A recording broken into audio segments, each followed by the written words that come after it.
At para sa ating detalye, 25 na Pinoy kabilang sa mga naligtas sa human trafficking sa Myanmar. Para sa detalye, DJ Joey Boy, ibalita mo. GV Balita Express. DJ Frankie, kabilang nga ang 25 mga Pilipino ang nailigtas sa human trafficking sa Myanmar. Kasama sila sa 167 mga katao na nakatawid sa border ng Myanmar at Thailand. Marami pa rin ang nananatili sa Myawaddy, isang lugar sa Myanmar, dahil sa hinihintay nila ang clearance mula sa military na nagkokontrol sa lugar.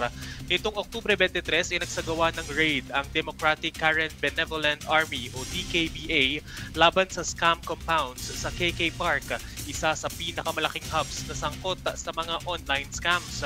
Mahigit na 600 katao ang tumakas sa nasabing lugar na tumawid sa Mowi River patungong Thailand.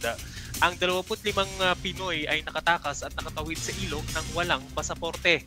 Ang kanilang hakbang ay base sa tulong ni dating Philippine Embassy Police Attaché Colonel Dominador Matalang at Jay Critia ng Civil Society Network for Human